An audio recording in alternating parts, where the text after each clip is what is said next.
con él, así que le agradecemos que esté comunicado con nosotros el gobernador de la provincia de Buenos Aires, Axel Kicillof. Hola Axel, aquí Valeria Weiss y Gabriel Schultz, te saludamos. Buenas tardes. Buenas tardes, Valeria, Gabriel. Sí, yo también, hace rato quería hablar con usted, pero no se había dado, así que muy contento de poder hacerlo. No, gracias por atendernos, aparte sabemos que tuviste una semana fácil, así que te agradecemos. Muy tranquilo, ¿no? Sí, yo total no tenés nada que hacer. Ayer cumpliste 9 meses vos también de gobernador. Exactamente, y bueno, y terminando con el conflicto y solucionándolo, para eso estamos también. La verdad que 9 meses intensos, porque era indudable la naturaleza del cargo y también mi perfil político, mi forma de encarar la gestión, las ganas de transformar.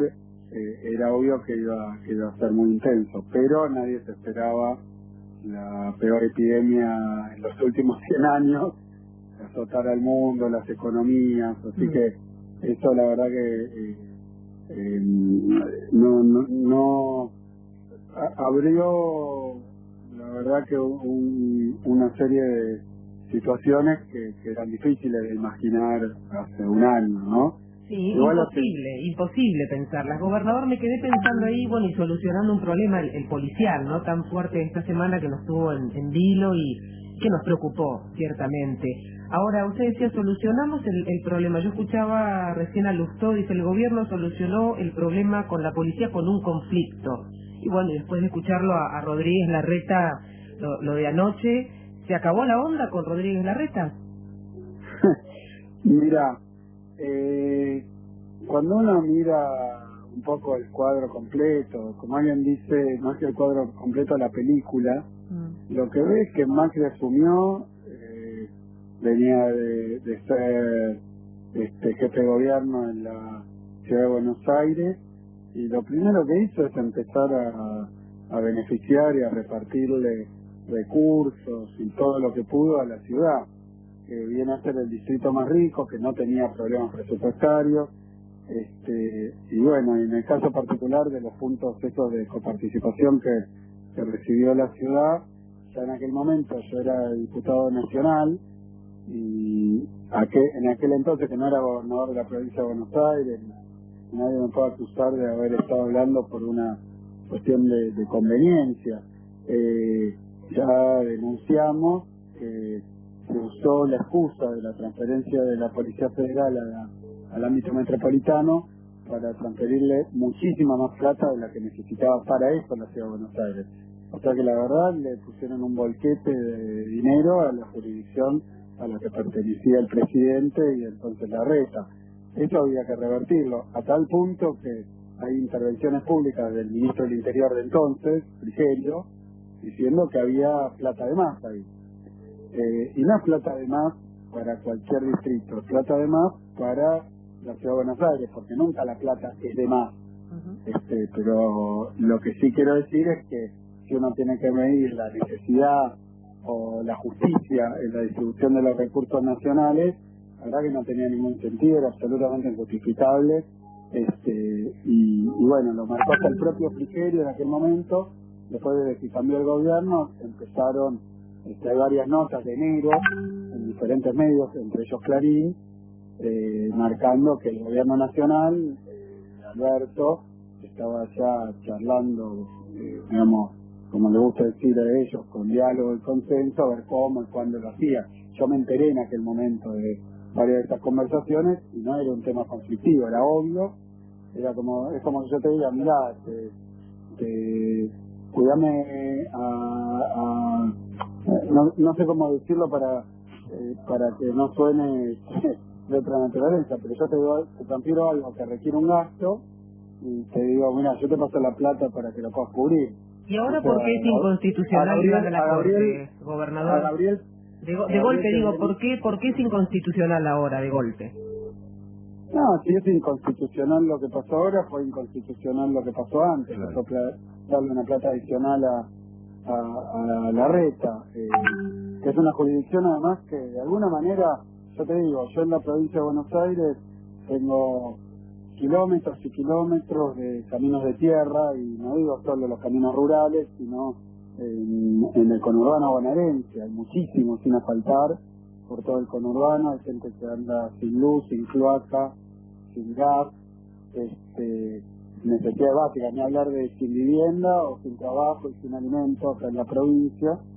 Yo ayer lo dije con mucha claridad, nosotros este es el distrito más rico del país en proporción, el 40% del PBI, 50% de la industria. Puedo seguir diciendo todas las riquezas que tiene la provincia, pero por el régimen de coparticipación que tenemos, es la provincia más rica con el gobierno más pobre. Y esto no es una queja, simplemente digo, y ustedes que están trabajando en la radio provincia, lo ven. Nosotros no tenemos una disponibilidad de dinero para infraestructura, tenemos graves problemas financieros. Sí. Yo empecé mi gobierno con 120.000 millones de pesos que me faltan para pagar los sueldos.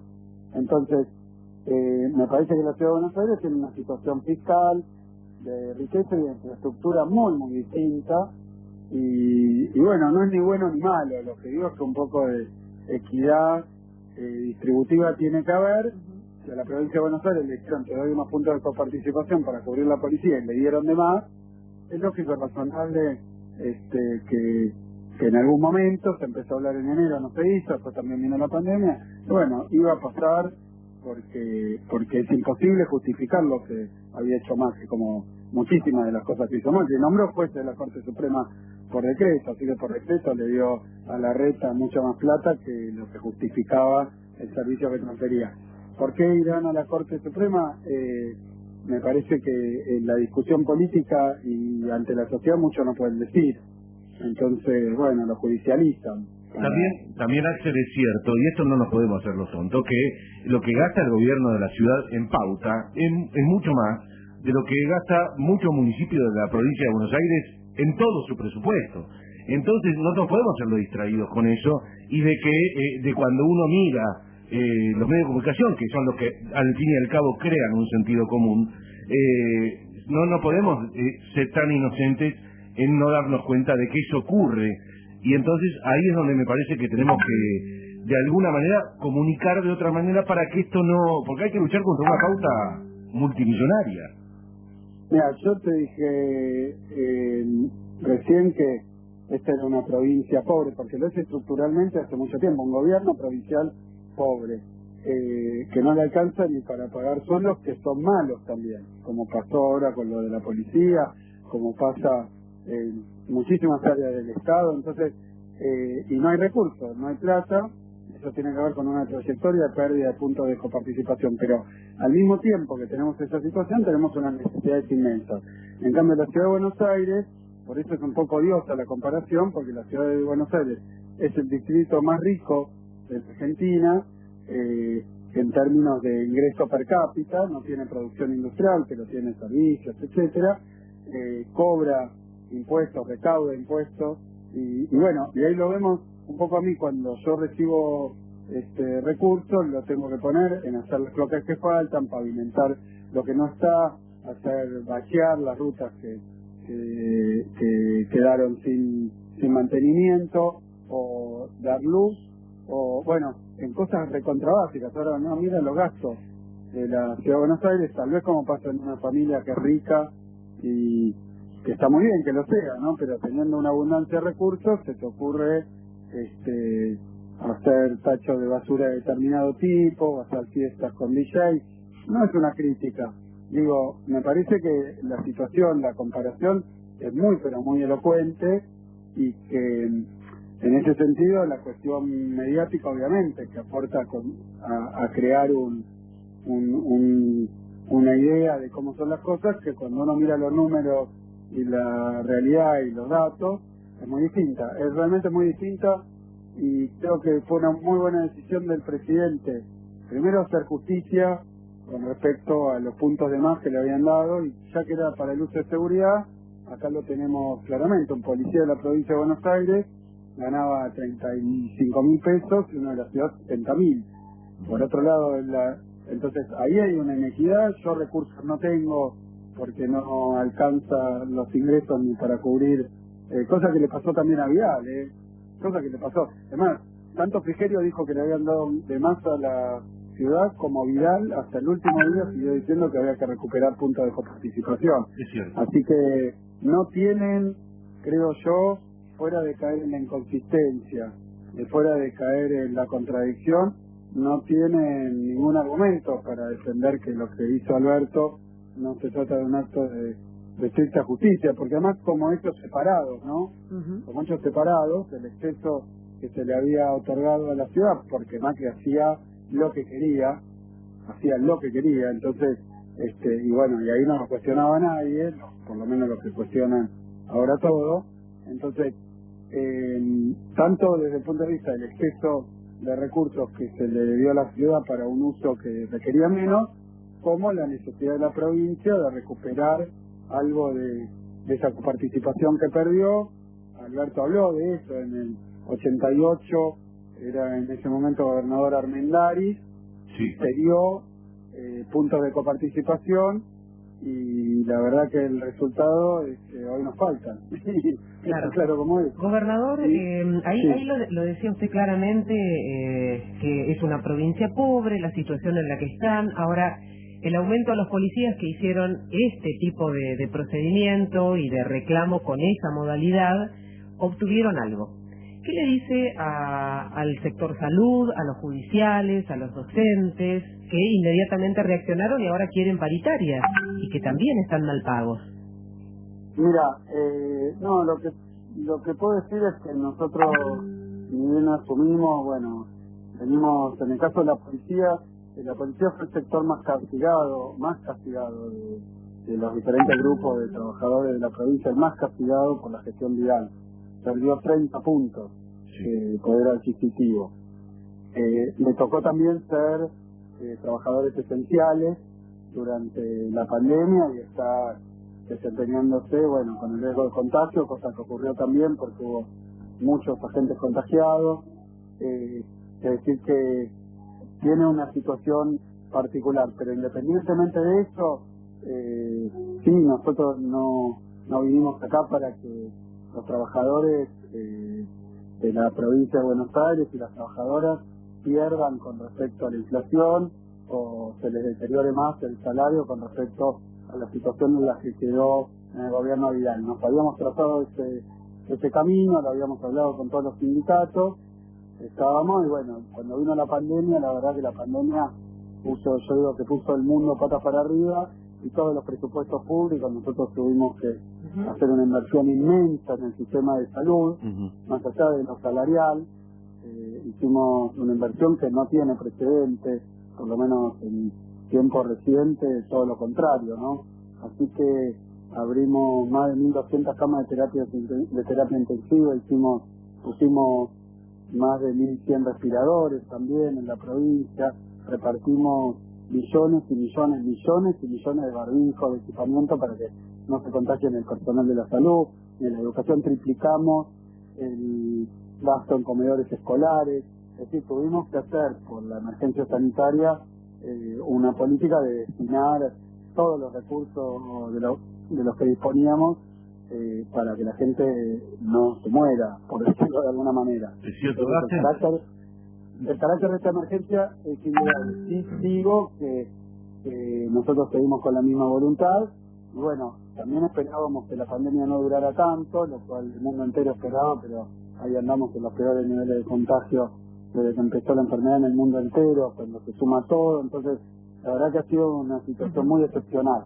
Sí digo que la voluntad nuestra es que seguro no pierdan y de ser posible empecemos al ritmo que se pueda, con las dificultades que tenemos financieras, con la deuda que nos dejaron, con todo eso, pero bueno, en la medida que se vaya pudiendo, no solo no perder, como pasó durante los 4 años anteriores, que sí se perdió, sino también ir recuperando ese terreno perdido y después de eso seguir mejorando. Esa es la voluntad que tenemos. Después los recursos son finitos y en una emergencia se complica mucho. Yo creo que ahora, a medida que se vaya por lo menos estabilizando el panorama y uno pueda, no tenemos ni presupuesto por la deuda que todavía no está solucionada en la cuestión. Entonces es complejo, sí, el compromiso que dimos y que vamos a afrontar con todo lo que tengamos es que no haya pérdida en los salarios. También hay que ver que es una situación tan compleja que el sector privado, que en general está mejor remunerado, tiene paritarias, no todo, no el informal, pero si una parte, este año, también por la pandemia, muchos se quedaron sin trabajo, y el Estado sostuvo los puestos de trabajo, con mucho esfuerzo también. Nosotros abastecimos financieramente a los municipios, claro, los 135 de la provincia de Buenos Aires, para que no haya despidos, a pesar de la caída de ingresos. La verdad que no quisiera pintar la situación como exageradamente mala. Lo que digo es que realmente la pandemia generó un descalabro en las cuentas públicas, en los negocios privados, en la vida de todos. Sí. Y bueno, ahora el tema es ordenarlo de la mejor manera posible. Axel, sabemos que tenés muy poquito tiempo, pero te quiero hacer una preguntita que tiene que ver con esto que recién acabas de decir. En estos últimos 3-4 días parece como que la pandemia dejó de ser tema de agenda y estamos, yo creo hoy vamos a llegar a un número bastante alto y lamentablemente la provincia de Buenos Aires es el lugar de la Argentina con más casos. Entonces, ¿qué va a pasar en una semana? Se tienen que volver a reunir para saber cómo se extiende esto. ¿Qué va a pasar en esta relación provincia-ciudad con respecto a la pandemia, que es lo realmente importante en este contexto? ¿Y cómo van a llegar a algún acuerdo? Porque esta relación que aparentemente está rota, en algún momento se tiene que recomponer, al menos para el tema sanitario. Mira, con respecto a lo primero que decís, a veces me cuesta explicarlo y que sea claro.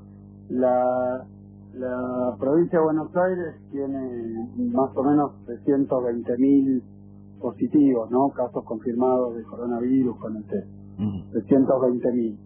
La ciudad de Buenos Aires tiene 110.000, ¿no? Sí. O sea, digamos un tercio la ciudad de la provincia. Pero la ciudad de Buenos Aires tiene 3 millones de habitantes y la provincia 17 millones, casi 6 veces. Totalmente. O sea que no, la provincia de Buenos Aires no es el distrito con más casos por habitante. Que lo que no, yo te decía nominalmente te hablaba, no proporcionalmente. Yo sé, Gabriel, pero quería aclararlo bien porque nosotros creo que hemos tenido una política que, a pesar de que la enfermedad se origina en la ciudad y empieza a expandirse, y no es una crítica, sino simplemente un hecho, uno mira la evolución con mapas de color, y lo que ves que el epicentro es en la ciudad de Buenos Aires, después primer cordón del conurbano, segundo cordón, tercer cordón, con colores cada vez más claritos, porque es como funciona el virus, es como se contagia.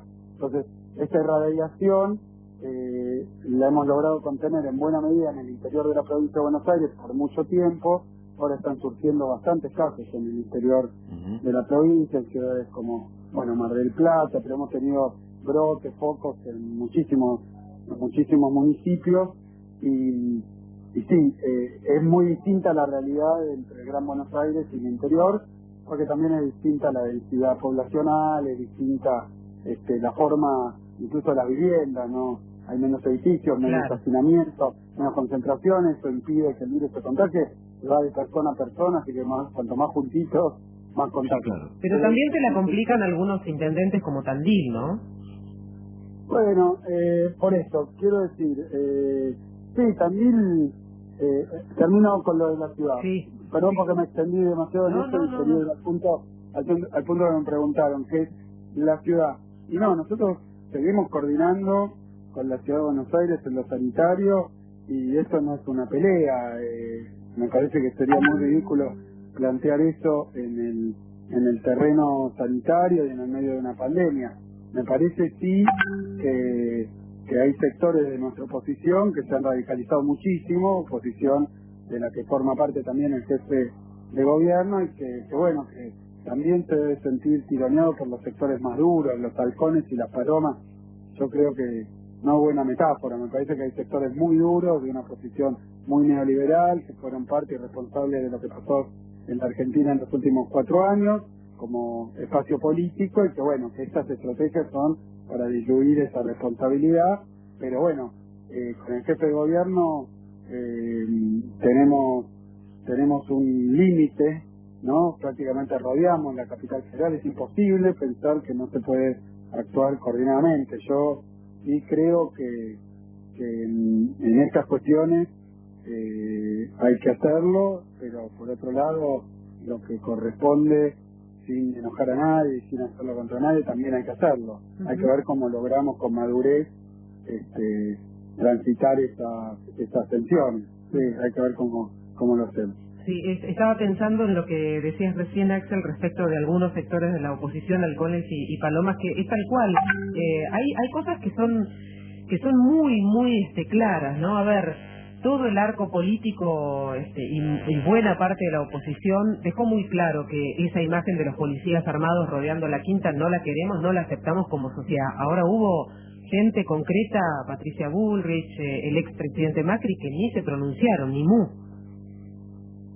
Sí, son cosas que realmente duelen porque, bueno, yo lo viví siendo opositor de los que ahora son nuestra oposición, cuando ellos eran gobierno, y la verdad que ustedes recordarán a Marcos Peña, el jefe de gabinete, el propio Macri, hablando de su oposición, como con un grado de virulencia, con un grado de agresión, como que interrumpían permanentemente el diálogo, y eso tampoco es muy institucional, democrático. Bueno, yo lo viví en el Congreso Nacional, entonces yo no me extraña, me hubiera gustado que fuera distinto, me parece que sí se pueden diferenciar actitudes, pero la estrategia que han adoptado con esto de la anticuarentena, con esto también de la agresión, con esto de no querer sesionar en las cámaras nacionales, con esto que pasó estos últimos días también en la legislatura acá en la provincia de Buenos Aires, donde de una manera absolutamente poco respetuosa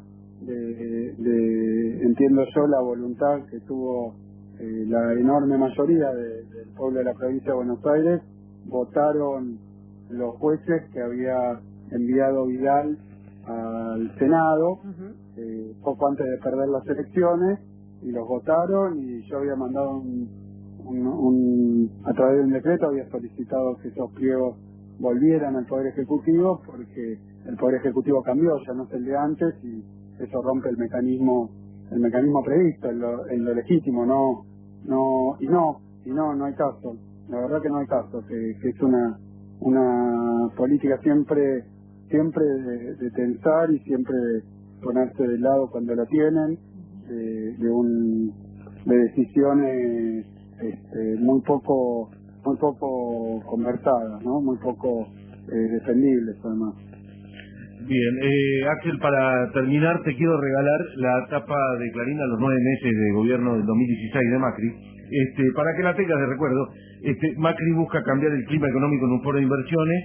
Ya hay 43.000 millones de dólares prometidos en inversiones, y bueno, y el foro de inversiones es decir, igualita que la tapa del diario Clarín de hoy, a los 9 meses de ayer, la misma, para que sepas que es parecido todo. Todo se mide con la misma vara, para que no digas que no es así. Y amigos son los amigos. Y los 43.000 millones de dólares de inversiones, ¿en dónde estarán? Se la debo literal, porque no fueron de inversiones sino de deuda. Con el Fondo Monetario, mira, justo coincide con los 44.000 millones de dólares que ahora nuestro gobierno va a tener que ver cómo conduce con el Fondo Monetario Internacional, la deuda más grande de la historia del Fondo Monetario Internacional, el proceso de endeudamiento más grande de la Argentina. Y si uno lo mira así, casi que el endeudamiento para la fuga es lo contrario de una inversión que venga a ampliar la capacidad productiva. En lugar de ser un impulso, es una mochila. Y bueno, pero en su momento algunos diarios festejaban esas políticas, ¿no?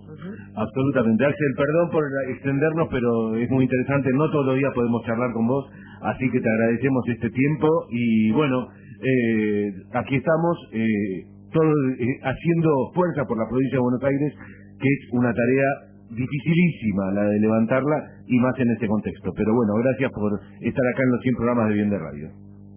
Sí, me olvidé de felicitarlos. Me habían dicho que eran los 100 programas, los felicito mucho, les agradezco el trabajo que hacen. También les quiero decir que hoy, y tampoco lo dije, es el día de la maestra, claro, los maestros, en todo el país, pero hoy tuvimos una reunión realmente muy, muy emotiva con maestros y maestras de la provincia que se han comportado, la verdad, con un sacrificio, con una entrega para poder repartir alimentos, repartir los cuadernillos, mantener la continuidad en un territorio tan amplio, tan vasto, así que han dado, la verdad que han mantenido cohesionada en alguna medida nuestra comunidad, nuestro pueblo, así que hoy el Día del Maestro, los 100 programas de ustedes, esta etapa de Clarín, todo redondo, porque ahí te veíamos con Agustina Vila y las aulas del Bicentenario. Qué bueno que lo digas, porque hoy lo decíamos con Gabriel en el comienzo del programa, los han golpeado tanto los docentes, y otros hablaron con frases de caerse en la educación pública, ¿no? Y acá estamos tratando ¿Y para qué va a abrir universidades si total los pobres no van a ir? Exactamente, así que bueno, la verdad que este tipo de actos en el Día del Maestro, de las maestras y maestros, reconforta. Gracias, Axel. Bueno, gracias a ustedes, y bueno, mucha fuerza ahí con nuestro radio, con nuestra provincia. La verdad que ustedes decían lo dificultoso que puede ser levantar a la provincia de Buenos Aires, pero bueno, la verdad que no es solo un gobierno, contamos con 17 millones de bonaerenses y bonaerensas. Así es. Un abrazo grande, Axel. Buen fin de semana. Bueno,